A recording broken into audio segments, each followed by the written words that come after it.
Baik, sesi pertama pagi ini adalah sesi mengenai strategi berjejaring, yaitu penguatan jaringan kelembagaan TBM. Untuk sub materinya adalah pendekatan pemberdayaan yang kolaboratif dan partisipatif. Pagi ini kita akan didampingi oleh Kak Dika dan juga Mas Bari yang akan membagikan pembahasan wacana pengalaman yang dilakukan oleh RBA. Kak Dika hari ini mempresentasikan dalam kapasitas beliau sebagai manajer program. Sudah 2 tahun ya Kak Dika? 2 tahun lebih. 2 tahun lebih ya gitu. Jadi sudah hafal ya, mulai dari luar sampai dalamnya sampai luar lagi gitu ya. Sudah kalau bahasa kerennya menginternalisasi, dieksternalisasi sehingga menginternalisasi lagi gitu. Jadi pengalamannya sudah menjadi pengetahuan. Dan juga kita akan didampingi juga oleh Mas Bari. Selamat pagi Mas Bari, Assalamualaikum. Waalaikumsalam Bang. Apa kabar Mas Bari pagi ini? Alhamdulillah baik. Terima kasih sudah menyempatkan hadir di tengah jadwal menggendong si kecil ya, Mas Bari. Ya Bang, sama-sama. Ya, jadi untuk diketahui Bapak Ibu sekalian, Mas Bari ini merupakan koordinator dari Ruang Belajar Akil. Jadi beliau yang mengkoordinasikan kegiatan, program, arah capaian dan kerjasama yang ada di RBA. Mulai dari tahun 2016 ya Mas Bari ya? Alhamdulillah, iya Bang. Ya, 2016 dan ini tahun terakhir beliau bertugas sebagai koordinator di penghujung masa tugas beliau berkenan untuk berbagi dengan Bapak Ibu sekalian setelah 4 tahun membersamai RBA sebagai koordinator. Nanti selanjutnya Mas Bari akan menjadi salah satu relawan ahli insya Allah di RBA. Begitu ya Mas Bari ya? Insya Allah. Akan menjadi relawan ahli mendampingi teman-teman di dalam menjalankan program. Hari ini kita akan membahas tentang bagaimana berkolaborasi dengan masyarakat dan pemangku kepentingan yang ada di sekeliling kita. Tentunya menyesuaikan dengan keadaan TBM atau komunitas masing-masing. Tidak hanya lokasi geografisnya, tapi juga dari budaya dan juga tata laku masyarakat yang ada di sana. Nanti silahkan digali, ditanyakan hal-hal yang memang perlu ditanyakan. Presentasi kita akan berlangsung 30 menit untuk masing-masing narasumber, tetapi bila memang perlu diselesaikan lebih awal juga dipersilahkan sehingga kita punya waktu untuk diskusi yang lebih panjang. Kita akan mulai terlebih dahulu dari Kak Dika, kemudian nanti akan dilanjutkan oleh Mas Bari. Kak Dika sudah siap, Kak Dika? Ya. Mas Bari sudah siap? Baik, Bapak Ibu sekalian, jika Bapak Ibu sekalian sudah siap, kita berikan tanda cinta untuk kita semua.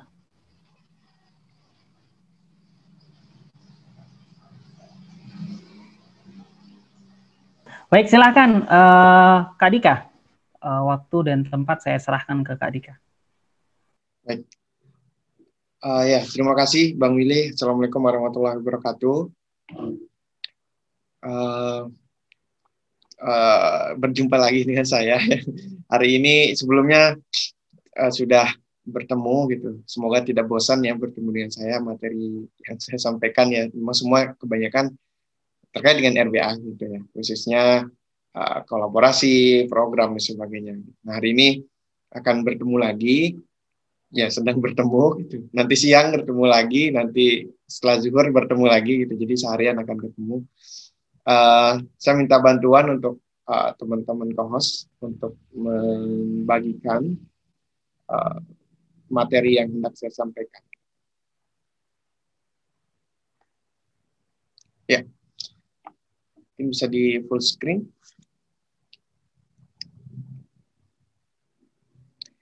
Ya, pada pagi hari ini saya akan menjelaskan, memaparkan mengenai pendekatan pemberdayaan yang kolaboratif dan partisipatif di ruang belajar akil. Gitu. Nah, ini yang ada di layar kaca, seperti di TV saja ya, yang ada di layar Bapak Ibu dan rekan-rekan semua. Mohon maaf, ini saya isi daya. Ya, mungkin sebelumnya di cover bisa dikembalikan ke slide sebelumnya. Ini memang ini ya, ngeblur ya.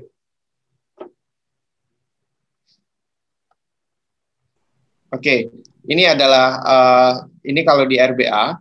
Jadi di RBA memiliki kerangka program yang yaitu kerangka program COPE kalau kita bahasa Indonesia COPE, tapi di RBA bisa disebut COP, disebut COP yaitu Collaborative Participative Empowerment. Gitu. Nah, ini mungkin Bapak Ibu dan rekan-rekan semua melihat ada semut di sini gitu. Gambar semut ini ada filosofinya di dalam kerangka kerja ini, gitu. Kerangka program ini. Kalau Bapak Ibu dan rekan-rekan semua ngamatin gitu, pasti semut itu kan jarang sendiri. Dia kecil, tapi selalu rame-rame yang itu membuatnya semakin kuat gitu. Nah, itu filosofi yang diangkat oleh kerangka program kolaboratif dan partisipatif gitu. Walaupun kita adalah entitas yang kecil, gitu, bukan entitas yang besar senasional dan sebagainya, kita ada di setiap daerah gitu. Tapi saat kita bersama-sama tujuan kita bisa dicapai. Mengangkat hal yang berat seperti semut itu pun bisa kita lakukan dengan bersama-sama. Filosofi itu yang berusaha yang kita ambil untuk menjadi filosofi dalam kerangka program kolaboratif dan partisipatif. Gitu. Oleh karena itu kolaboratif dan partisipatif ini menjadi pendekatan utama dalam program-program di ruang belajar akhir. Seperti itu. Slide selanjutnya.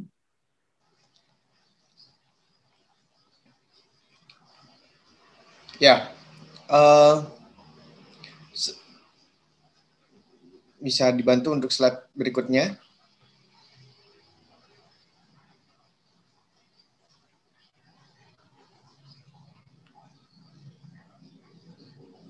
Ya, di slide berikutnya, di sini saya akan menjelaskan mengenai alur proses dari program yang kolaboratif dan partisipatif tersebut gitu. Apakah bisa ini diteruskan ininya?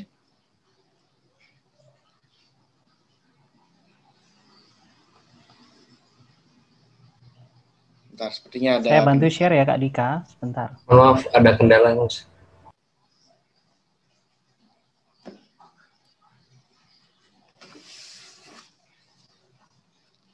Ya. Silakan Kak Dika. Ya. Ini yang slide yang kedua ya. Slide yang kedua ini di sini ini merupakan alur kerangka program COP, di mana kalau Bapak Ibu dan rekan-rekan semua lihat di sini ini proses program di RBA itu seperti ini, khususnya program-program kolaborasi gitu. Ya, yang pertama itu pembangunan jejaring. Pembangunan jejaring ini seperti misalnya contoh nyatanya adalah saat kita ada di forum magang penggiat literasi, itu adalah salah satu bentuk dari pembangunan jejaring. RBA dulu seperti itu dalam memulai kegiatan-kegiatan literasi di RBA gitu, kegiatan-kegiatan pemberdayaannya, membangun jejaring. Nah, jadi salah satu contoh dari membangun jejaring itu seperti yang sedang kita lakukan sekarang. Gitu. Kita berinteraksi dengan entitas-entitas lain yang gerakannya itu sama, arah gerakannya itu sama. Gitu. Nah, setelah itu ada penawaran atau permintaan program. Jangka pendek biasanya karena setelah kita membangun jejaring ini kan kita saling mengenal, kita tahu bahwa lembaga A kegiatannya seperti ini, lembaga B kegiatannya seperti ini, kita kegiatannya seperti ini. Kita cerita ke jejaring kita ini, kemudian nanti akan ada penawaran maupun atau permintaan dari program yang bisa dijalankan, program kolaborasi yang bisa dijalankan. Nah, setelah itu dilakukan penilaian kebutuhan program seperti yang sebelumnya sudah dijelaskan pada pertemuan-pertemuan sebelumnya gitu, bahwa kebutuhan itu menjadi dasar dalam program di RBA gitu. Kalau tidak sesuai dengan kebutuhan, program tersebut tidak akan dijalankan gitu. Nah, makanya di sini juga saat ada penawaran maupun ada permintaan program, kami selalu di RBA selalu menilai seperti apa kebutuhannya gitu. Biasanya biasanya caranya yaitu dengan komunikasi langsung, wawancara lah ibaratnya, wawancara teleponan atau mungkin dari chat biasanya gitu. Seperti itu. Nah, yang contoh lainnya untuk penilaian kebutuhan ini dilakukan dengan silaturahim secara langsung gitu. Secara langsung kita langsung berkunjung ke calon kolaborator ini untuk langsung berdiskusi, terus saling menanyakan gitu, saling mengkonfirmasi informasi-informasi yang kiranya relevan dalam kolaborasi tersebut. Seperti itu. Terus setelah itu melaksanakan program jangka pendek. Kalau tadi ini kan sudah ada penawaran maupun permintaannya, terus kita nilai sesuai atau tidak kebutuhannya. Kalau sudah sesuai berarti bisa dijalankan program tersebut gitu. Dari situ kemudian kita melakukan evaluasi gitu. Apa indikator untuk melakukan evaluasi gitu? Yang pertama tadi kesesuaian kebutuhan tersebut dengan program yang kita berikan. Bisa jadi ada kebutuhan, tapi program yang kita berikan belum banyak memberikan kebutuhan, belum banyak untuk memenuhinya. Itu bisa terjadi kalau kita melakukan evaluasi gitu. Nah, di samping itu juga kita melihat kalau misalnya kebutuhannya sudah terpenuhi melalui program yang kita jalankan, dari RBA mengevaluasi kolaboratif dan partisipatifnya, aspek kolaboratif dan partisipatifnya. Gitu. Nah, mengenai indikator ini nanti akan saya jelaskan di slide berikutnya. Gitu. Tapi kita lanjut ya, setelah kita melakukan evaluasi jangka pendek, evaluasi program jangka pendek, kita dari RBA melakukan penilaian potensi kolaborasi. Nah, kalau yang ini sudah masuk di kerangka KOP. Kalau sudah kerangka KOP, berarti di sini berbicara kolaborasi yang jangka panjang gitu, tidak hanya satu program saja kolaborasi kegiatan kerjasamanya gitu. Nah, mungkin di sini kan ada kata kalau di sebelum masuk di kotak yang biru muda ini, sebelum masuk di kerangka kerja KOP ini, di sini kan masih namanya kerjasama gitu. Kerjasama. Jadi program yang kita jalankan saat sebelum masuk pada kerangka KOP ini masih menjadi kerjasama. Terus setelah masuk di kerangka kerja KOP, dia menjadi kolaborasi. Perbedaannya saat terjadi kolaborasi itu ada sharing, ada sharing sumber daya gitu. Sharing sumber daya, terus juga visinya sudah sama gitu. Visinya sudah sama. Nah, seperti itu. Nah, di sini kita melakukan penilaian potensi kolaborasi dalam kerangka KOP ini. Gitu. Kalau sudah kita menilai potensinya, kita tahu kebutuhan masyarakat yang dibina oleh kolaborator ini, gitu. Kita merancang program yang jangka panjang lah ibaratnya, program yang tidak hanya sekali dijalankan, tapi berkelanjutan. Nah, salah satu contohnya kalau di ruang belajar Akil itu ada kita namanya program pendampingan pembuatan Big Book, gitu. Pendampingan pembuatan Big Book. Ini programnya itu rangkaian, tidak hanya sekali pelatihan selesai gitu, tidak, tapi ada 4 fase misalnya seperti itu contohnya gitu. Kita merancang program yang kiranya bisa berkelanjutan. Nah, setelah itu, setelah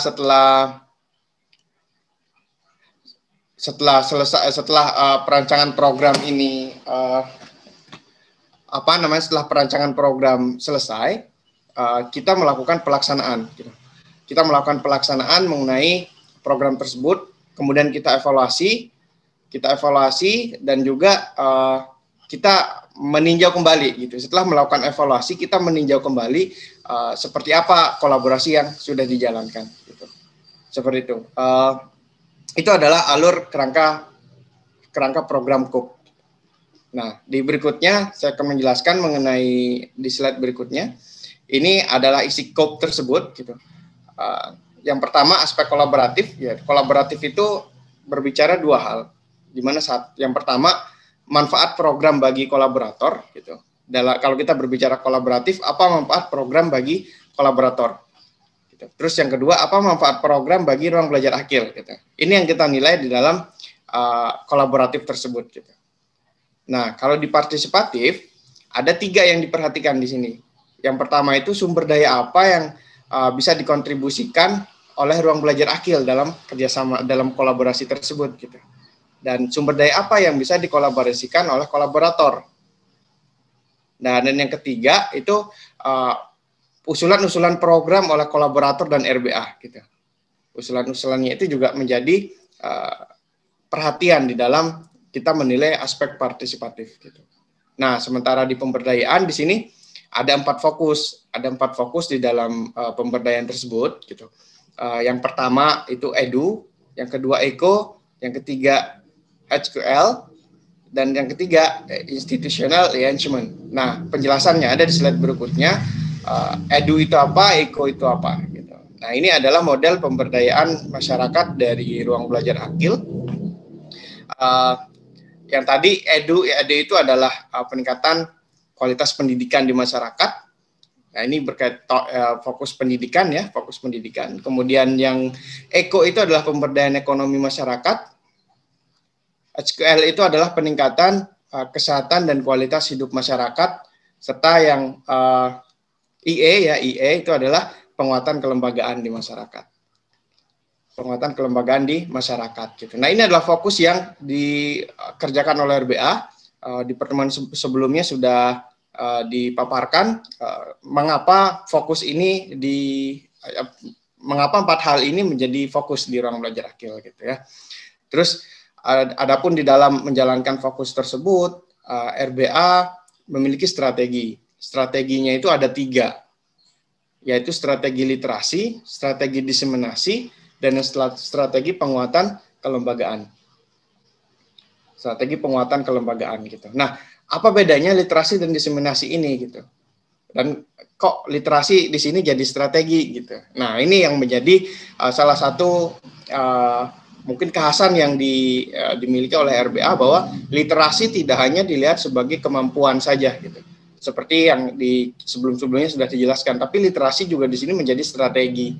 Nah, literasi sebagai strategi ini berbicara bahwa program-program yang dijalankan itu dilakukan secara interaktif gitu. Ada tidak hanya program yang dijalankan atau kegiatan yang dijalankan tidak hanya satu arah, tapi juga ada praktik yang dijalankan. Salah satu contohnya kemarin dalam kegiatan magang pegiat literasi ini adalah saat sesi lokakarya, sesinya Mas Aziz yang pustaka digital. Nah, itu adalah salah satu contoh dari penerapan strategi literasi gitu. Nah, terus yang kedua itu strategi diseminasi. Strategi diseminasi ini contohnya seperti penyuluhan, itu yang memang kegiatannya atau programnya itu tidak langsung menghasilkan produk gitu, tidak langsung ada hasil yang dilihat gitu. Seperti itu. Itu strategi yang diseminasi. Adapun strategi penguatan kelembagaan ini untuk program-program yang spesifik memang spesifik untuk penguatan kelembagaan dari penerima manfaat gitu. Baik itu entitas berupa taman baca atau komunitas gitu. Seperti itu. Nah, ini nanti tujuannya seperti yang ada pada gambar ini, yaitu masyarakat yang berdaya gitu, oleh dan untuk masyarakat, seperti yang dijelaskan pada pertemuan pertama yang membahas mengenai sektor ketiga gitu. Ini yang hendak diraih tujuan ya, visi dari pemberdayaan masyarakat gitu. Nah, di sini di sini ada rinciannya ya, Kalau di pemberdayaan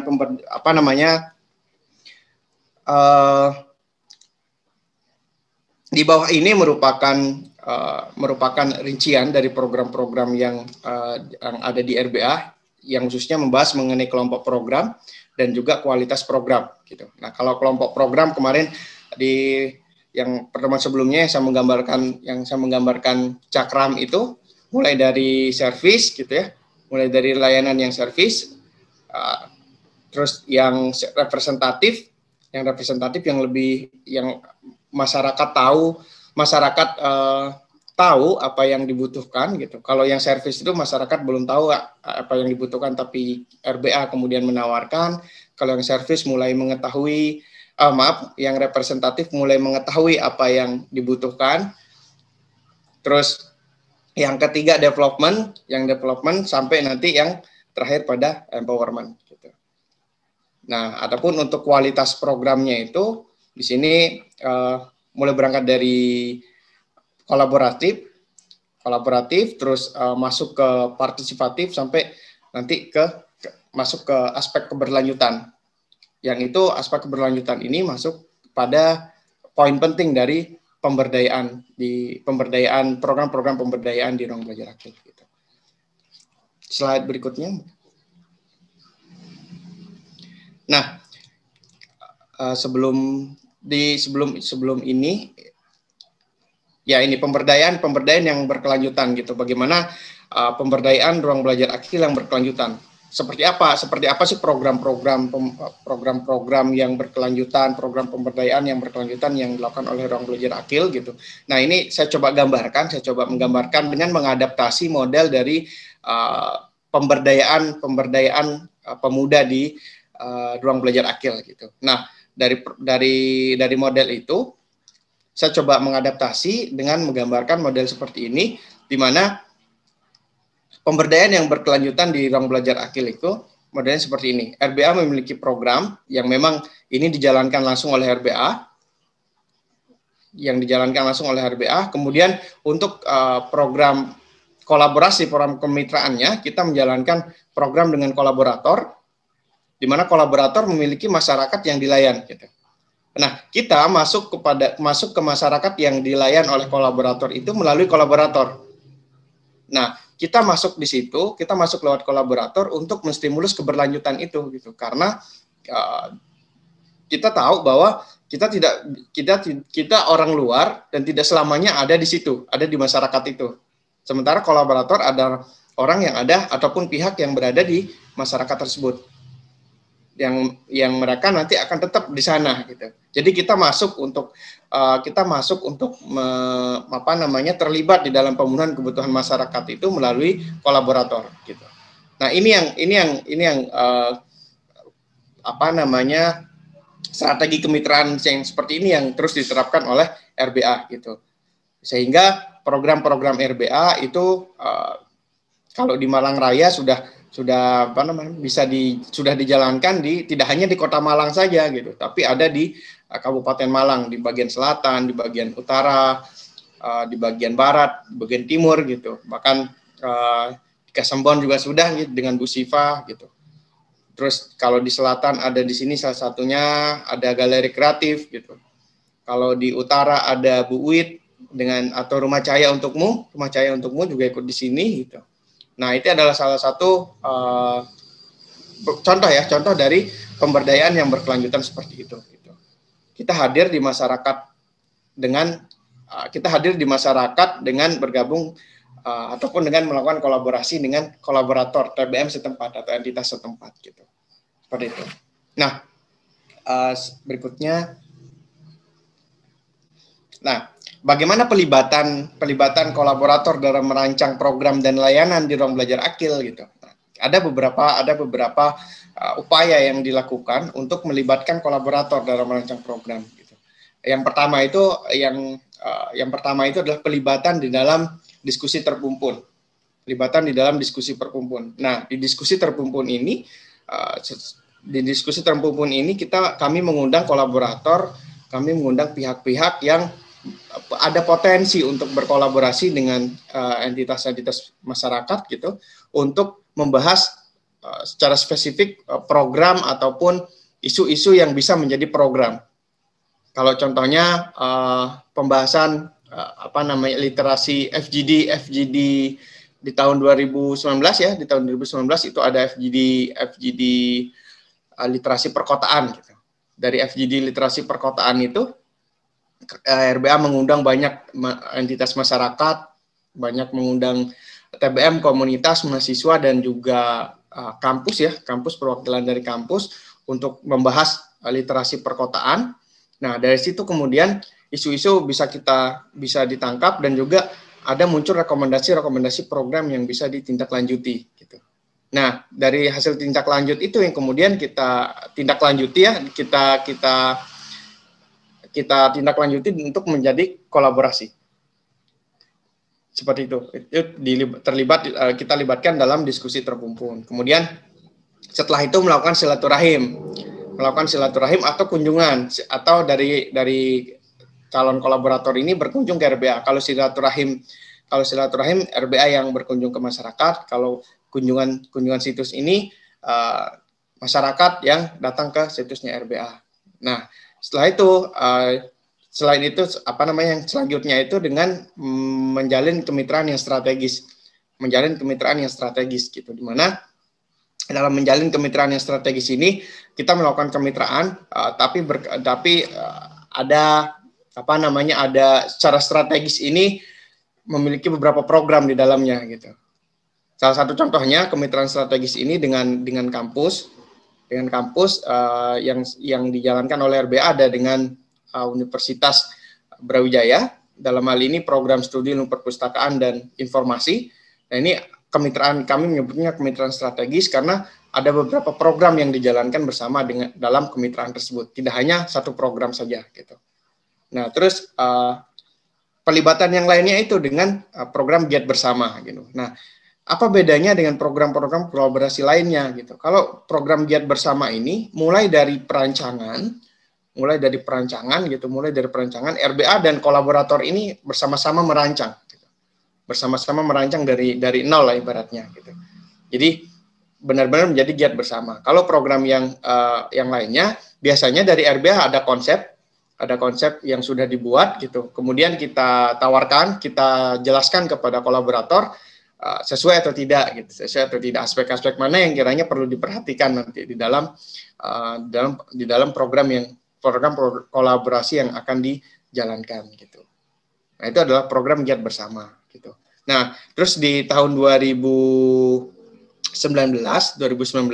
RBA membuat sistem informasi permintaan program gitu. Nah, sistem informasi permintaan program ini bisa diakses melalui Google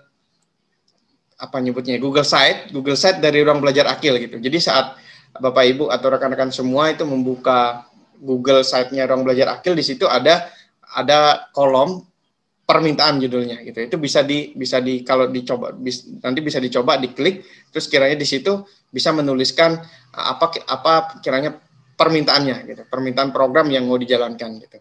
Nah, dari situ kita akan menggali informasi lebih dalam mengenai permintaan tersebut gitu. Bisa menindaklanjuti dengan langsung menghubungi via WA atau bisa telepon, atau bisa kita silaturahim langsung ke yang bersangkutan. Terus yang 2020 nih pelibatan kolaborator itu sekarang mulai makin masif dalam produksi pustaka gitu. Misalnya contohnya vlog. Kita melibatkan masyarakat, kita melibatkan kolaborator untuk memproduksi vlog gitu ya. Terus contoh lainnya itu adalah pustaka suara, terus buku suara gitu. Kita juga melibatkan kolaborator dalam program-program tersebut gitu. Nah, jadi dalam memproduksi pustaka ini tidak hanya untuk produksi saja gitu, tapi juga merancang dalam arti aspek-aspek yang perlu diperhatikan di dalam memproduksi itu juga, dalam merencanakan juga kolaborator terlibat di dalam hal tersebut gitu. Nah, kurang lebihnya seperti itu. Bagaimana kemitraan itu bisa dijalankan, bagaimana kemitraan di Ruang Belajar Akil itu dijalankan, dijalankan atau diterapkan gitu. Ini gambaran umum yang bisa saya jelaskan sekarang gitu. Nanti kita bisa perdalam lagi dalam sesi diskusinya gitu. Terima kasih. Itu saja yang bisa saya sampaikan. Mohon maaf atas kesalahan ataupun salah kata yang terucap gitu ya. Saya kembalikan ke Bang Willy, ke moderator. Terima kasih. Assalamualaikum warahmatullahi wabarakatuh.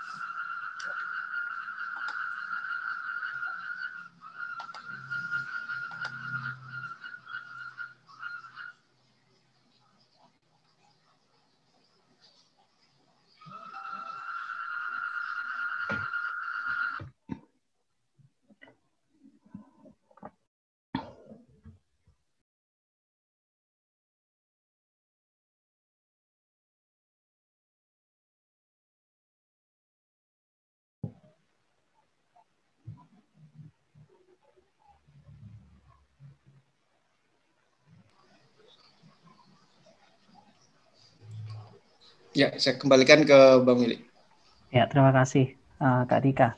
Ya, baik Bapak Ibu sekalian dan rekan-rekan peserta, tadi sudah ada penyampaian dari Kak Dika perihal bagaimana proses kolaborasi dan partisipasi yang dilakukan di RBA dengan tujuan pemberdayaan. Jadi konstruksinya tadi sudah disampaikan oleh Kak Dika dan juga tadi ada beberapa istilah yang kemarin sudah sempat muncul ya di sesi bersama Kak Retno, ada service ya, ada community service, ada community representatif, kemudian ada community development hingga community empowerment. Pula juga ada tadi istilah-istilah education atau edu, kemudian ekonomi, kemudian SQL, health and quality of life, dan juga ada institutional enhancement. Mungkin tadi ada sedikit kebingungan ya di slide yang disampaikan oleh Kak Dika, karena isinya sama Kak Dika. Yang di alur tadi isinya perancangan semua kalau tidak salah membaca ya. Nah, nanti kita akan minta bantuan Kak Dika untuk menyesuaikan isinya sebagaimana apa yang tadi sudah dijelaskan. Baik, selanjutnya kita akan memberikan kesempatan kepada Mas Bari untuk melengkapi dan memperkuat diskusi kita pagi hari ini. Silahkan, Kak Bari. Baik, terima kasih Bang Willy selaku moderator. Teman-teman minta tolong co-host apa berkenan untuk membantu share screen? Oke. Ya. Baik Bapak Ibu, di sini saya sebagai koordinator dimintai tolong, diberi amanah untuk sebagai koordinator. Hanya saja mungkin ini nanti akan menjadi irisan dengan apa yang disampaikan Mas Dika, sehingga nanti bisa juga diperdalam waktu diskusi. Juga mohon izin Bang Wil dan Bapak-bapak Ibu-ibu sekalian, jika nanti ada terdengar suara-suara alat pertukangan gitu ya, mohon maaf karena di rumah sebenarnya lagi ada beberapa denah rumah yang masih direnovasi. Baik, di sini saya dimintai tolong untuk berbagi tentang strategi berjejaring, penguatan jaringan pengembangan PBM dengan pemberdayaan kolaboratif dan partisipasi pendekatannya. Ini sudah disampaikan oleh Mas Dika terkait teknisnya. Semoga tidak bertabrakan dengan apa yang disampaikan Mas Dika, karena sebenarnya sudah ada konsolidasi namun tidak menyeluruh, tapi hanya gagasan utamanya saja. Mungkin bisa dilanjut. Oke, ini adalah outline kita. Ada dasar pemberdayaan KOP, di mana sebenarnya kalau saya tarik ke ranah akademis, itu ada pendekatan namanya penularan emosi atau emotional contagion. Nah, nanti di sini saya akan menjelaskan bagaimana keyword-keyword di KOP sehingga dia akan sangat mirip dengan emotional contagion, yang harapannya nanti Bapak-bapak, Ibu-ibu bisa menyadur atau mengadaptasi kerangka kerja ini sesuai dengan kebutuhan Bapak Ibu-ibu sekalian di TPM-nya masing-masing tentunya. Lalu ada back-to-back model. Back-to-back model ini model dasarnya sudah dijelaskan oleh Mas Dika. Lalu ada ripple effect model. Ini adalah model juga untuk melihat dampak dari kegiatan program yang kita lakukan. Lalu ada pengukuran hasil dan dampak. Ya, ini ada pendekatan ripple range of philanthropy impact. Ini dapat dari UN. Juga nanti ini saya akan coba untuk improve dengan pendekatan-pendekatan yang saya pelajari di tempat lain, kebetulan di kampus gitu ya. Mungkin lanjut. Ya, ini adalah definisi pemberdayaan KOP. Tadi sudah dijelaskan oleh Mas Dika. Saya hanya memberikan bold di sini untuk mendapatkan keyword saja. Jadi KOP seperti yang dijelaskan Mas Dika itu basisnya adalah pemberdayaan bersifat kolaboratif dan partisipatif, di mana masyarakat juga kolaborator berperan sebagai mitra yang setara, sehingga tidak ada istilah mana yang lebih tinggi dan mana yang lebih rendah. Di kami, jika kolaborator berhendak untuk melakukan kolaborasi program, maka dia bertindak sebagai mitra yang setara. Artinya dengan sangat jelas bahwa mitra tersebut harapan kami pada akhirnya nanti bisa bermandiri, melakukan kegiatannya sendiri, meskipun perlu ada pendampingan, tapi bukan arti dia derajatnya atau kedudukannya di bawah RBA, tapi teman sharing RBA. Nah, sehingga ini disebut dengan mitra setara, yang mana upayanya adalah jelas untuk memecahkan akar permasalahan yang mereka hadapi atau masyarakat binaan yang mereka hadapi. Lalu selanjutnya, nah ini adalah pendekatan emotional contagion. Emosi itu adalah keadaan reaksi atau psikologis. Kenapa saya menggunakan emotional contagion? Jadi di emotional contagion itu berlaku hukum ini teori dari psikologi ya, psikolog. Jadi namanya sebuah aksi atau emosi gitu. Emosi bukan berarti marah nih. Emosinya keadaan psikis seseorang atau psikologis atau fisiologis menurut KBBI itu sebenarnya sifatnya itu menular, Bapak Ibu. Jadi misalkan kalau Bapak Ibu itu melihat satu TBM itu bergerak maju, ada kecenderungan kita itu juga akan menginginkan TBM kita bergerak maju. Dan saya yakin atas dasar itu juga kita pada hari ini mulai 8 hari yang lalu ya, itu mengikuti kegiatan sedemikian. Bukan karena melihat siapa yang maju duluan, bukan, tapi karena kita memiliki kesamaan untuk maju. Sehingga ini menular. Sebenarnya menular. Ya, jadi ada aksi dari satu kelompok masyarakat yang menular kepada kelompok yang lain, baik aksi tersebut atau emosi tersebut dilakukan secara sengaja atau tidak sengaja. Ya, ini adalah hukum alamiah psikologi seseorang, yang mana ketika kita melaksanakan sebuah kegiatan dalam suatu grup, pasti kita akan melakukan melihat orang yang lain, walaupun memang paling tidak mencari kesamaan visi ya, di sana ada TBM melakukan ini, di masyarakat kami juga ada permasalahan sehingga saya tergerak untuk melakukan hal yang serupa. Itu adalah emotional contagion. Terus lanjutnya, nah ini adalah konstruknya ya, konstruknya ada valensi. Ini sebenarnya itu adalah keadaan psikologis kalau saya menurut KBBI. Kalau ini terjemahan bahasanya adalah kenyamanan ya, di mana kita merasa senang dan melihat apa yang dilakukan orang itu adem, atau kita itu merasa panas. Nah, itu termasuk di valensi. Lalu yang energi itu semangat ya, kita menggebu-gebu, aku harus melakukan seperti yang mereka lakukan. Nah, ini juga merupakan konstruk dari emosi atau konstruk dari emosional. Selanjutnya, ini saya akan menjelaskan, ini bagaimana sih penularan emosi itu juga akhirnya disampaikan. Pertama, setiap individu atau kelompok itu memiliki emotional valence dan emotional energy masing-masing. Lalu di sana ada proses penyampaian gagasan, di mana akan tertular. Sebagai contoh, ketika RBA melakukan kegiatan sendiri, ya, itu tidak tercapai emotional contagious. Tapi begitu RBA berkolaborasi, RBA melakukan silaturahmi, itu terjadi emotional contagious. Bisa jadi nanti ujungnya adalah kita melakukan kolaborasi bareng. Setelah silaturahmi ya Mas Dika ya, biasanya kita silaturahmi dulu, melihat dulu, asesmen dulu, baru memunculkan keputusan apakah akan melakukan kolaborasi atau tidak. Nah, dari adanya emotional contagious ini yang tersebar ke beberapa anggota kelompok atau kelompok lain yang beda strata, maka akan ada respon dari individu atau kelompok tersebut. Pertama, bisa kooperatif. Kedua, bisa konflik. Yang ketiga, bisa kinerja kerja. Ini sudah kita alami semua ya Mas Dika ya. Ada yang sudah kooperatif, ada yang konflik, ada yang kinerja kerja. Itu adalah bagian dinamika dari membentuk jaring. Itu adalah dinamika. Bisa jadi yang kooperatif nanti ujungnya menjadi konflik. Ini bisa jadi. Bisa jadi yang konflik nanti ujungnya jadi kooperatif. Ini terjadi jika individu atau kelompok lain tersebut bisa merefleksikan dirinya terhadap apa yang kita lakukan. Jadi tidak melulu kita berharap orang itu kooperatif, nggak melulu juga kita berharap orang itu konflik. Pasti akan terjadi dinamika suatu saat. Seiring berjalannya kita itu selalu mengadakan kegiatan.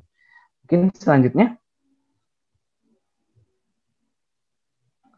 Nah, ini adalah strategi berjejaring yang dilakukan oleh RBA. Yang pertama adalah back-to-back model.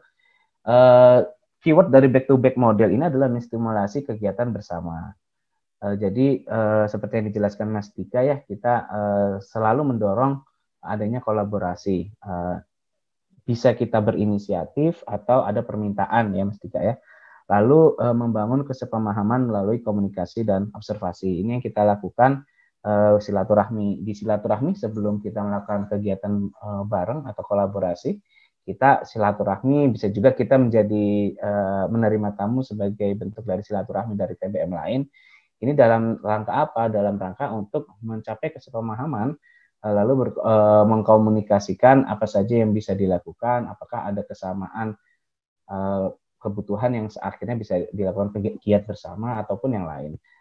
Lalu membandingkan dan mengadaptasi hasil belajar. Jadi tidak serta-merta ketika hasil silaturahmi literasi itu baik dari RBA ke TBM lain atau TBM lain ke RBA, itu tidak serta-merta kegiatannya bisa langsung disadur Bapak Ibu, atau bisa langsung direplikasi. Perlu ada adaptasi, proses adaptasi di sana sehingga menimbulkan mungkin program kerangka programnya sama, hanya saja teknisnya nanti berbeda sesuai dengan kebutuhan, sesuai dengan dinamika masyarakat yang dilayani. Mungkin langsung lanjut. Saya agak cepat nggih. Nah, ini yang sebenarnya diceritakan oleh Mas Dika. Ini adalah model dasar dari adanya back-to-back model. Kalau ini masih saya miliki dokumen saya ini adalah dokumen yang lama, nggih. Proses teman-teman itu belajar di RBA. Kalau ini tadi pemuda itu diganti oleh RBA ya, Mas Dika ya. Nah, ini proses misalkan ada masyarakat belajar di RBA, kolaborator bekerja sama dengan RBA.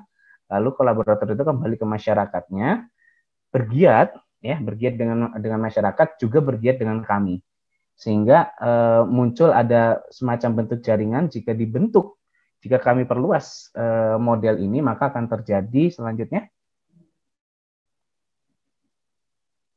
Nah, ini dari model dasar tersebut begitu dikembangkan akan menjadi model back to back seperti ini Bapak Ibu, di mana model ini mengintervensi stimulus antar beberapa kolaborator yang memiliki kedekatan secara geografis.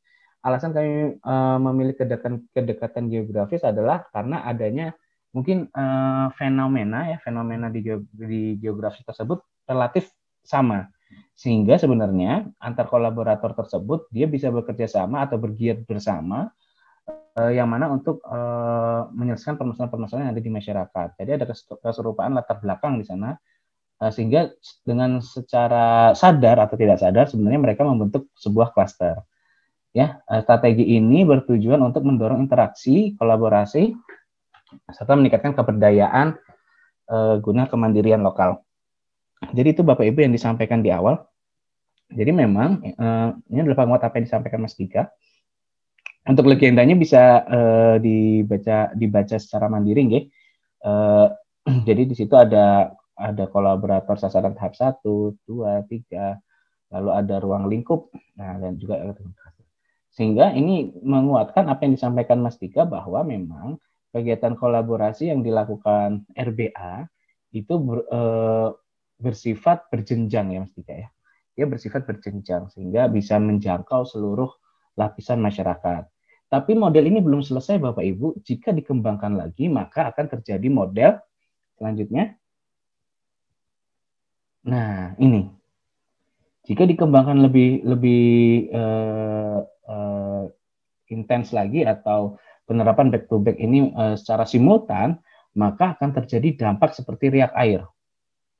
Nah, jadi misalkan kita memberikan stimulasi pada satu kolaborator, bukan tidak mungkin kolaborator yang bersifat kooperatif tadi, nggih, yang bersifat kooperatif tadi itu melakukan kegiatan program yang sama terus-menerus seperti riak air, semakin lama semakin membesar. Yang kita lihat bukan menghilangnya, nggih, tapi dampaknya semakin besar.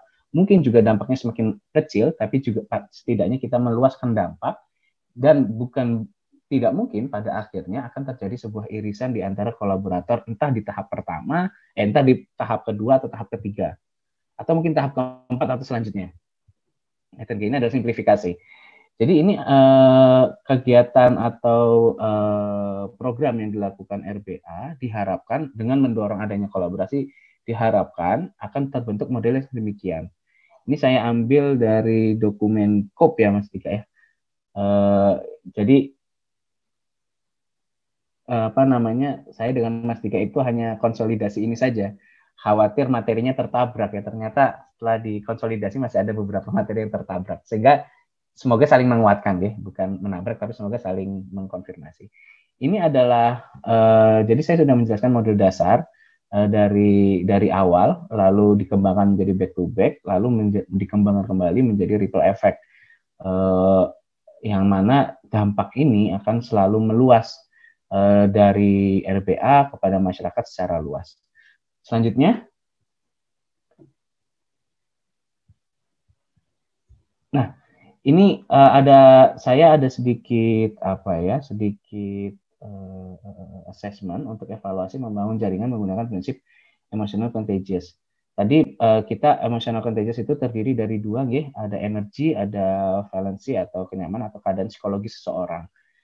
Jika ini berbentuk matriks Bapak Ibu, jika energi tinggi dan valensi tinggi, maka yang terjadi adalah antusiasme yang bersemangat. Biasanya kolaborator itu karakteristiknya semangat, hangat, optimis untuk menggapai program-program yang kita tawarkan, atau bersemangat untuk meminta program. Kira-kira apa yang cocok? Itu adalah tipikal kolaborator yang energinya tinggi, valensinya tinggi. Lalu jika energinya tinggi tapi valensinya rendah, ini yang berbahaya. Bisa dia itu menganggap kita itu saingan, padahal kita tidak ada berniat untuk bersaing. Saya yakin tidak ada TBM yang berniat untuk bersaing. Tapi bukan tidak mungkin ini ada. Sehingga biasanya itu adalah merasa insecure, ya, cemas, gelisah. Oh, dia sudah melakukan ini, apa yang kita lakukan gitu loh? Apa yang harus kita lakukan? Itu energinya tinggi, valensinya rendah. Di sisi positifnya, dia akan melakukan akselerasi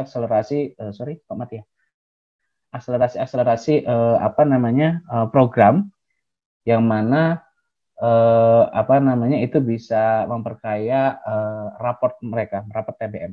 Tapi di sisi lain sebenarnya kegiatannya sudah tidak didasarkan pada pelayanan masyarakat, hanya didasarkan pada emosi semata ya. Tapi memang akan sangat kreatif dan segala macam. Tapi di sisi lain niatnya sudah kurang lebih sudah akan bergerak daripada pelayanan masyarakat, dia berfokus pada membuat pelayanan yang terlihat mewah, bukan kebutuhan. Ini bahayanya di energi tinggi tapi valensi rendah. Lalu yang di energi rendah tapi kenyamanan tinggi, biasanya dia cuma senyum-senyum aja kalau kita cerita. Oh iya, selesai pulang selesai. Itu berarti valensinya rendah ya, kenyamanan rendah. Bukan berarti dia menolak, tapi dia hanya sebatas simpati ya. Simpati apa yang kita lakukan, dia optimis. Oh, bagus ya. Biasanya bahasa diksi-diksi yang digunakan seperti itu. Bagus ya. Oh, iya. Kurang lebih seperti itu. Tapi dia tidak memberikan feedback. Terus kapan nih bisa berkolaborasi dengan kita? Nah, dia tidak seperti itu. Tapi dia hanya sebatas simpati saja. Lalu ada juga valensi rendah dan energi rendah. Itu biasanya dia depresi ya. Yaudahlah itu mereka gitu. Kita ya beda lagi. Nah, itu biasanya orang yang depresi, tidak mau bergerak maju dan biasanya kalau bahasa masyarakatnya itu ngatain tapi ya dia tidak bergerak gitu ya.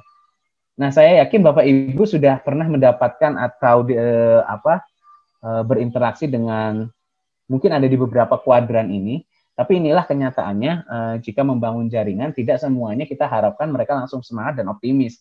Setidaknya itu ada di energinya rendah tapi dia mengapresiasi apa yang kita punya. Itu ada di kolom energi rendah dan valensi yang tinggi. Kurang lebih seperti itu membacanya. Terus lanjut. Mungkin ini bisa dibuat assessment pemetaan ini Bapak Ibu ya, pemetaan kolaborator yang Bapak Ibu miliki sehingga akan memunculkan mana potensi-potensi kolaborator yang bisa diajak kerjasama lebih lanjut atau diajak giat bersama lebih lanjut. Mungkin lanjut. Sorry. Nah, ini saya menyadur bahasanya Mas Dika. Saya mencoba membangun jaringan yang sustainable, tapi menggunakan prinsip PPEPP. Sebenarnya ini yang sudah dijelaskan Mas Dika, cuman hanya saja ini model berbeda yang kurang lebih sama isinya. Yang pertama adalah perencanaan program kolaborasi. itu adalah penetapan. Di proses penetapan ini kita merencanakan program. Bisa silaturahmi terlebih dahulu, bisa saling menjelaskan kebutuhan, bisa saling menjelaskan fenomena yang terjadi di masing-masing TBM. Lalu ada pelaksanaan. Jika sudah terbentuk itu silaturahmi, sudah ada, oke, ini cocok, maka akan terjadi pelaksanaan program kolaborasi. Lalu ada proses tahap evaluasi di sana. Nah, evaluasi ini sebenarnya membandingkan tujuan dan hasil yang telah dicapai. Apakah ada apa dampaknya, kegiatan yang kita lakukan seperti itu.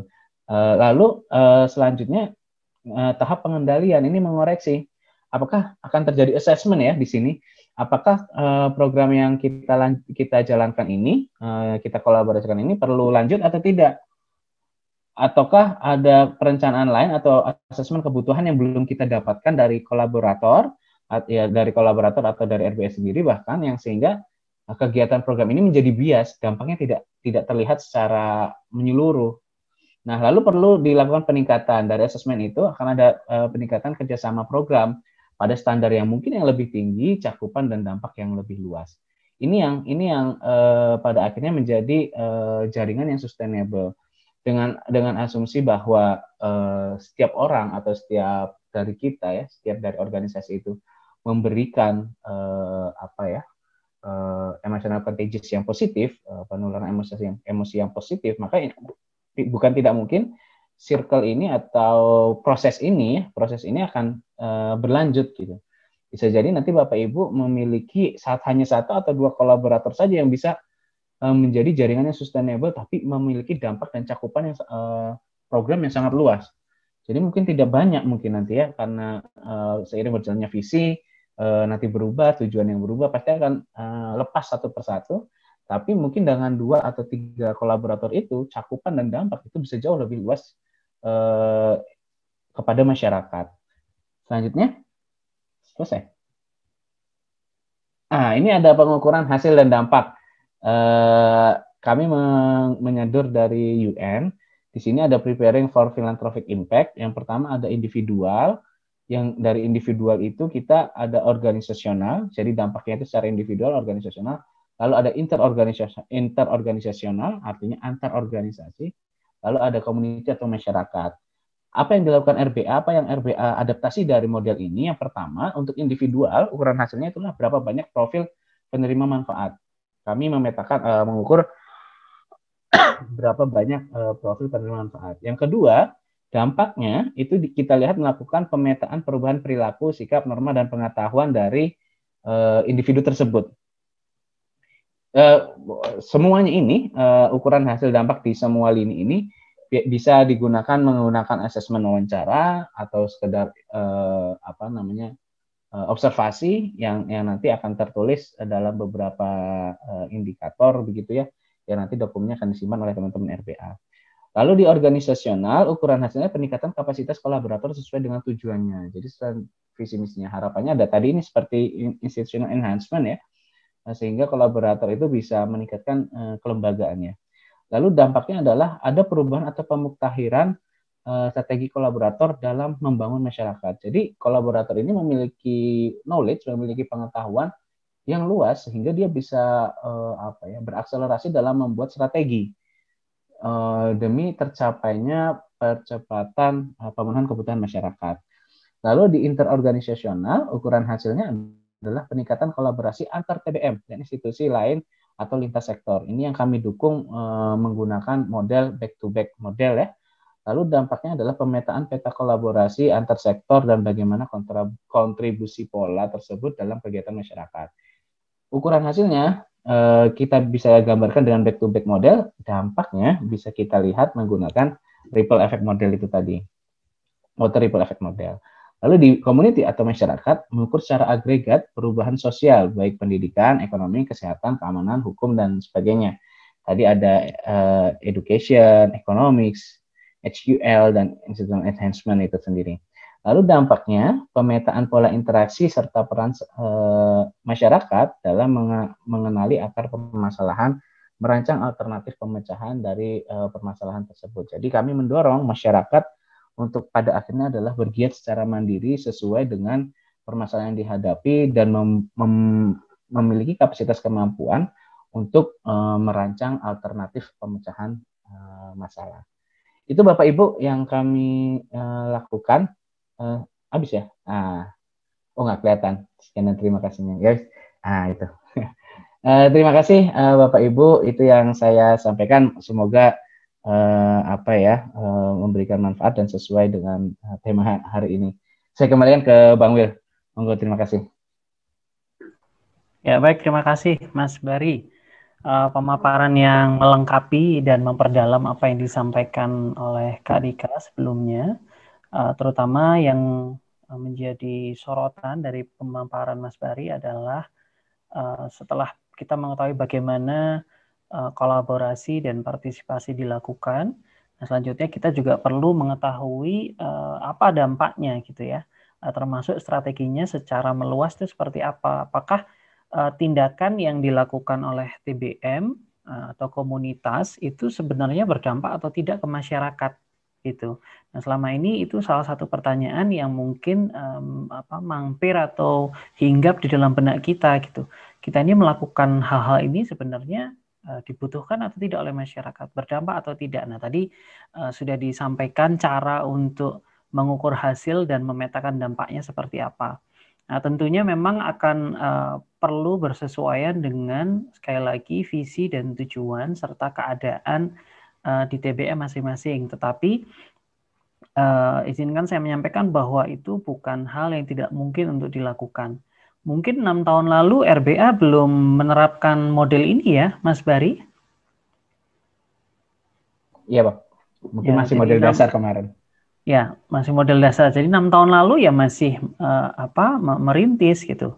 Kemudian setelah 6 tahun kami belajar banyak, teman-teman belajar banyak, RBA belajar banyak dari pengalaman dan kemudian tadi saya sampaikan melakukan internalisasi, kemudian dieksternalisasi lagi, diinternalisasi lagi sehingga menjadi pengetahuan yang semakin luas dan menjadi keahlian yang terus diterapkan dan dikembangkan gitu.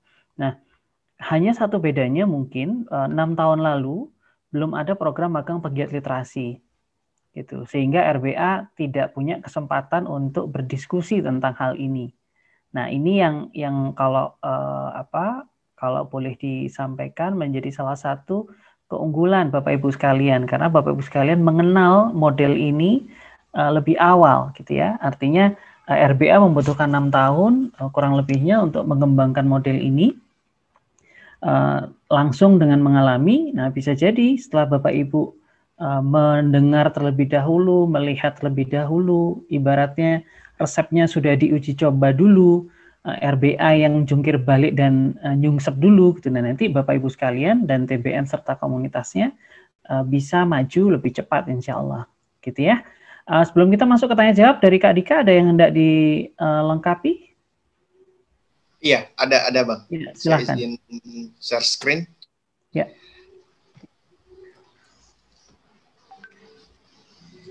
Ya.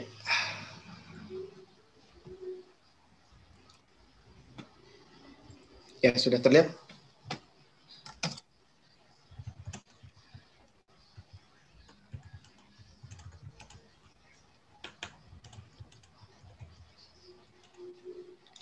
Ya.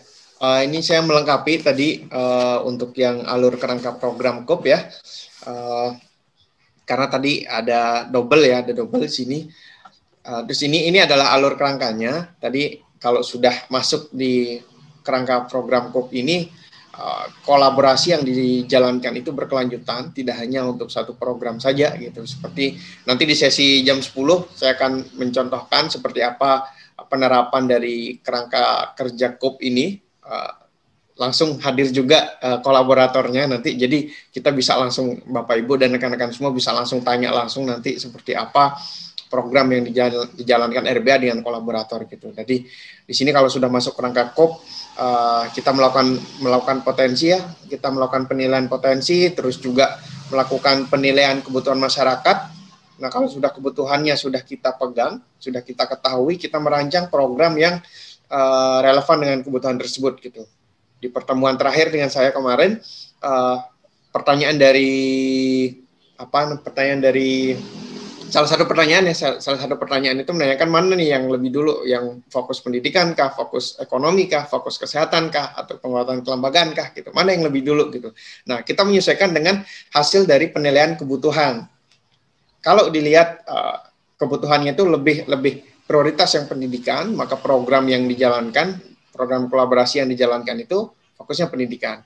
Walaupun nanti mungkin kolaborator ataupun masyarakat ada permintaannya maunya ekonomi gitu. Tapi setelah kita melakukan penilaian, kalau langsung masuk ke ekonomi, keberlanjutan dari program kolaborasinya itu nanti akan rentan gitu.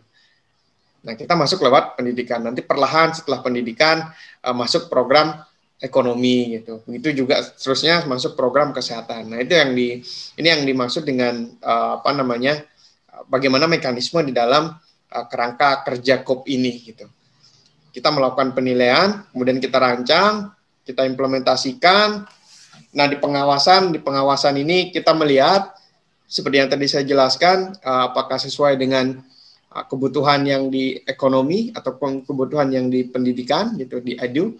Terus kemudian kita melakukan evaluasi. Nah, di evaluasi ini bisa jadi nanti ini kita sudah bisa masuk program fokus ekonomi gitu. Tidak hanya fokus pada pendidikan, tapi kita sudah bisa masuk program-program yang pemberdayaan ekonomi. Begitu juga ke program-program yang kesehatan gitu. Nah, itu alurnya seperti itu ya. Dan ini terus berputar setelah evaluasi kita melakukan penilaian kembali nanti karena ini sudah ini terus berulang gitu dalam kerangka kerja kita, dalam kerangka kerja KOP ini gitu, seperti itu. Nah, nanti untuk lebih jelasnya dalam praktiknya seperti apa, kita ketemu lagi di jam 10 membahas spesifik mengenai ini. Ya, terima kasih Abang. Itu saja mungkin yang perlu saya tambahkan. Ya, baik. Terima kasih Kak Dika dan Mas Bari. Baik, Bapak Ibu sekalian, kita sekarang memasuki waktu untuk berdiskusi. Silahkan apabila Bapak Ibu sekalian memiliki pertanyaan atau hal yang hendak dikonfirmasikan, Anda bisa menuliskan di kolom percakapan dan atau Anda bisa mengangkat tangan secara digital atau menggunakan fasilitas raise hand yang tersedia di Zoom Anda, di aplikasi Zoom Anda. Silakan Bapak Ibu sekalian, apabila ada yang hendak bertanya atau hendak mengklarifikasikan. Sambil menanti di sini ada ditulis dari Ibu Pita, Kak Dika, bisa dicoba nanti produksi pustaka dengan vlog. Anak-anak sekarang lagi senang-senangnya nonton TikTok. Nah, bagaimana nih, Kak Dika? Ya, anak-anak sekarang senang nonton TikTok ya, bahkan bikin TikTok juga ya Bu Pita ya. Nanti ini juga menjadi perhatian buat teman-teman RBA dalam membuat program gitu. Kayak misalnya vlog dulu banyak sebelum vlog lagi tenar dulu gitu. Kita memang belum masuk ke sana gitu. Tapi kemudian setelah semakin banyak, artinya masyarakat semakin banyak yang menggunakan vlog, kita membuat pustaka dalam bentuk vlog gitu. Nah, ini selanjutnya nanti untuk menyasar anak-anak, ini bisa nih Bu Pita untuk membuat TikTok ya, membuat video TikTok, tapi isinya terkait dengan ada isinya gitu, tidak hanya joget-joget yang biasa dilihat oleh anak-anak gitu ya, tapi juga ada pengetahuan yang bisa kita sampaikan melalui TikTok ini gitu. Ini menarik nih Bu Pita nih, udah siap nih. Ya, baik. Terima kasih Kak Dika. Bapak Ibu yang lain saya persilakan untuk menyampaikan pertanyaan atau klarifikasi. Belum ada? Atau ada yang hendak bercerita mungkin pengalaman berinteraksi dengan RBA dalam ruang lingkup kolaborasi sebelum nanti akan digali lebih dalam di sesi jam 10 yang akan dipandu oleh Bu Wit. Atau mungkin Bu Wit, saya lihat tadi sudah masuk ke dalam ruang pertemuan. Bu Yanti hendak menyampaikan sesuatu untuk melengkapi.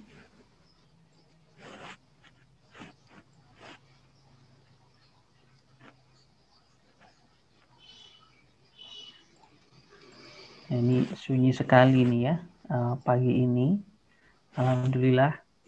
Berarti secara umum materinya bisa diterima ya, Mas Bari dan Kak Dika. Apakah sudah dipahami? Nah, itu tentunya perlu kita nanti diskusikan lagi ya gitu. Tapi kita bisa bersyukur setidaknya bisa diterima oleh peserta. Silakan dari TBM Sabilul Faizin, RBA Jaya. Kalau bisa jangan RBA saja yang Jaya ya, Bu. Monggo, ada yang hendak disampaikan Ibu atau komentar? Monggo.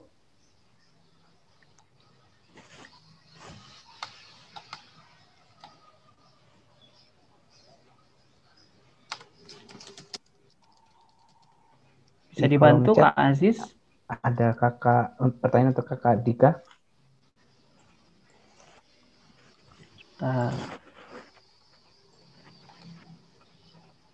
Kak Dika, untuk program INA atau Institutional Enhancement, penguatan kelembagaan, bagaimana cara yang paling efektif untuk mengikat mereka? Silakan Kak Dika.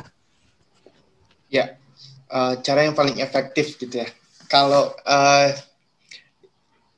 di pertemuan saat saya lupa itu yang kemana, yang keberapa ya? Yang pertemuan sebelumnya saya menjelaskan mengenai mengenai kebutuhan yang menjadi dasar dalam programnya RBA gitu. Nah, untuk mengikat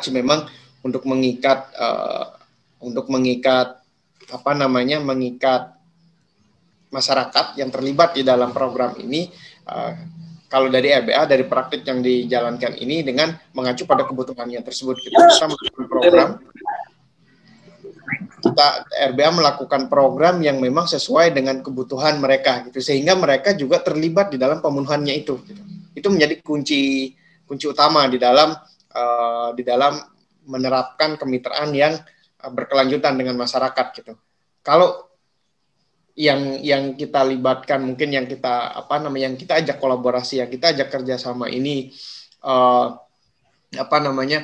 tidak dapat terpenuhkan kebutuhannya itu pasti akan lepas gitu. Nah, termasuk juga dengan kemarin dibahas di dalam sesi kerelawanan gitu.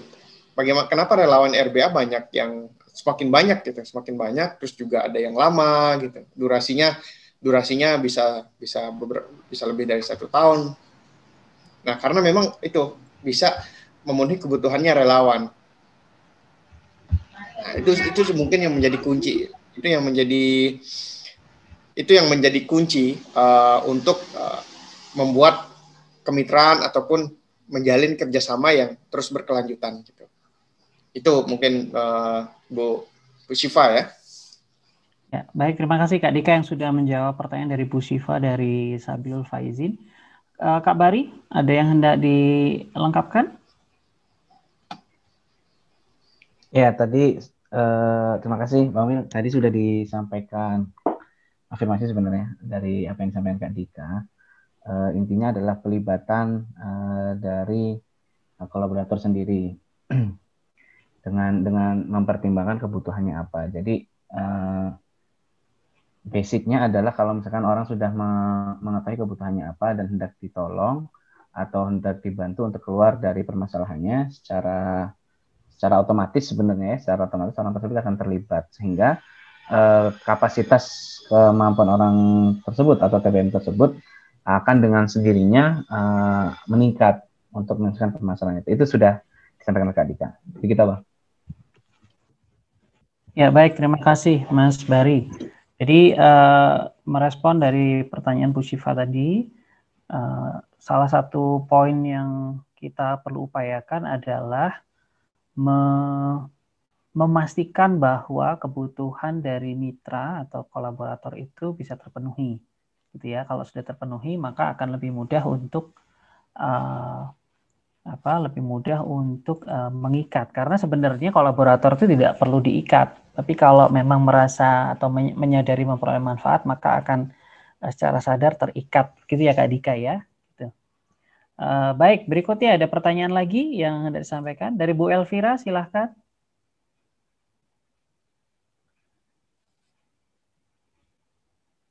Atau ada yang tidak disampaikan? Monggo. Assalamualaikum warahmatullahi wabarakatuh. Waalaikumsalam warahmatullahi wabarakatuh. Terima kasih untuk RBA. Alhamdulillah RBA juga sering kolaborasi sama Dharma Belajar dan Ulum. Tapi sementara ini kegiatannya masih kegiatan belum berkelanjutan ya Bang Willy. Ya. Masih satu kegiatan apa misalnya lokakarya pembuatan. Alhamdulillah juga sebenarnya kita ada satu kolaborasi yang sering berkelanjutan yaitu sama Mas Sinau Karangploso. Nah, Mbak Ajeng. Nah, karena background knowledge-nya kita sama, Mbak Ajeng juga basicnya bahasa Inggris, saya juga basicnya di bahasa Inggris sama Mas Agung. Jadi ketika kita mengadakan program-program seperti English Camp seperti itu, jadi kita lebih sering kolaborasi sama Mbak Ajeng. Kalau misalnya mungkin dari RBA ada relawan yang dengan basic bahasa Inggris. Kita juga mau Bang Willy kalau kolaborasi sama relawan atau dari RBA juga ketika ada program English Camp yang kami adakan bisa untuk program kolaborasi berkelanjutan gitu. Terima kasih. Baik, terima kasih Bu Elvira. Kak Dika silakan tanggapannya. Iya, baik Bu Elvira, terima kasih.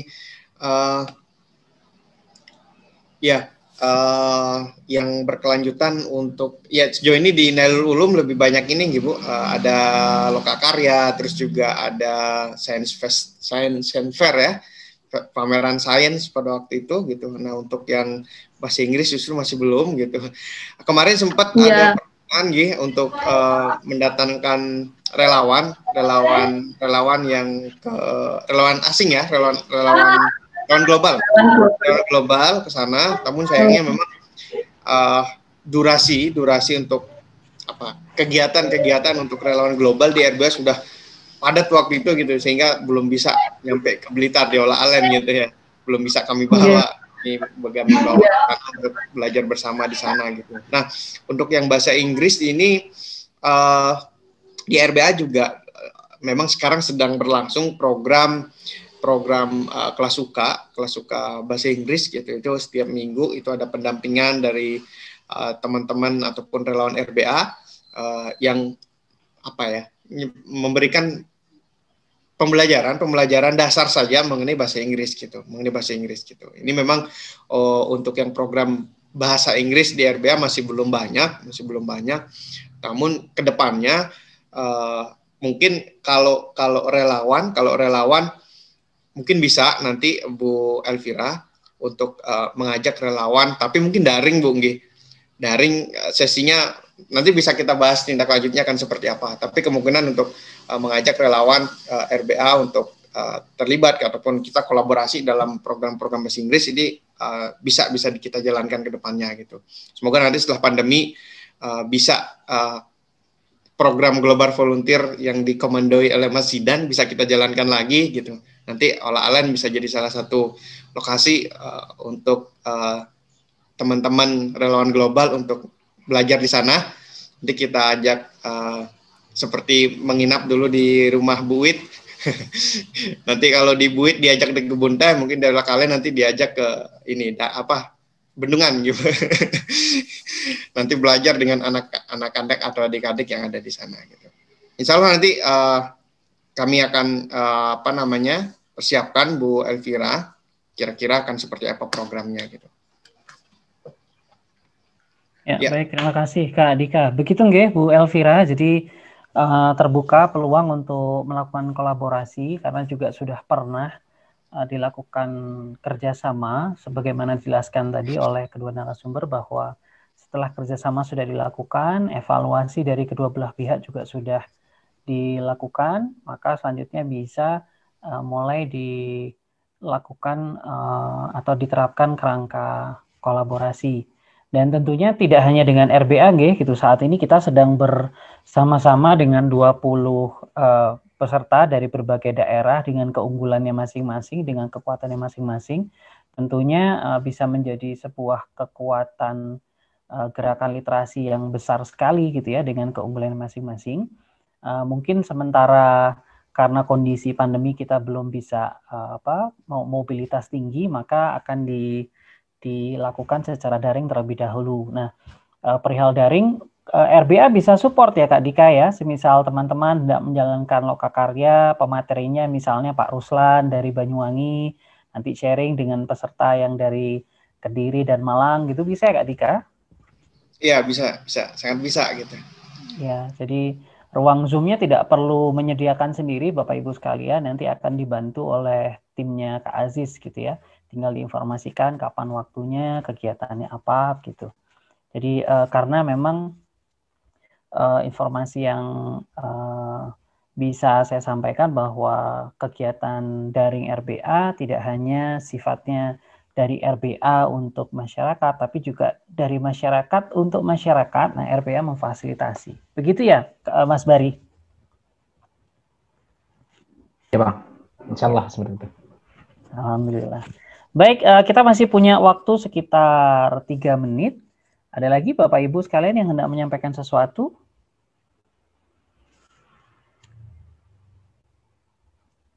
Ibu Murnia, silakan. Assalamualaikum warahmatullahi wabarakatuh. Waalaikumsalam warahmatullahi wabarakatuh. Terima kasih kesempatannya. Mungkin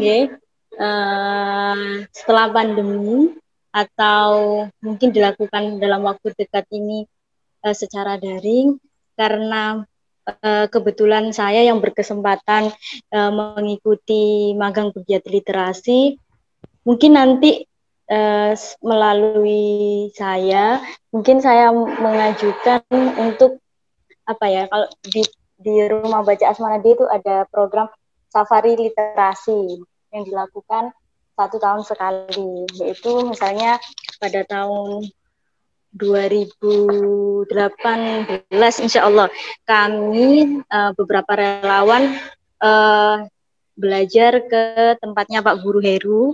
Mungkin setelah pandemi ini kita bisa jadwalkan belajar secara langsung ke ruang belajar Agil seperti itu. Jadi biar atmosfernya mungkin ditransfer dari murni bisa ya, tapi kalau belajar secara langsung, belajar bersama-sama nanti energinya akan intinya bisa transfernya itu langsung kepada teman-teman gitu. Matur nuwun.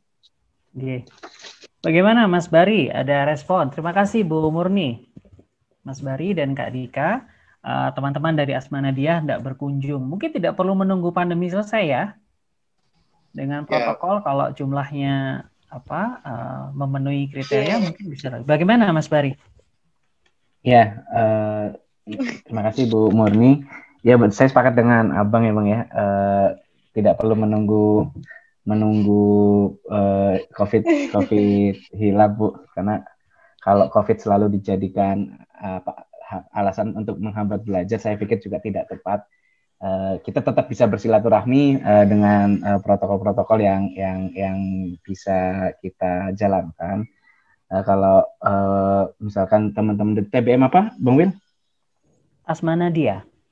Rumah Baca Asmanadiyah itu hendak ya silaturahmi dulu ya, silaturahmi tadi silaturahmi literasi ya, monggo kami terbuka. Sebelum menetapkan nanti mungkin ada program yang bisa dijalankan secara berkelanjutan. Nanti untuk asesmen program ya Mas Dika ini yang menggawangi ya.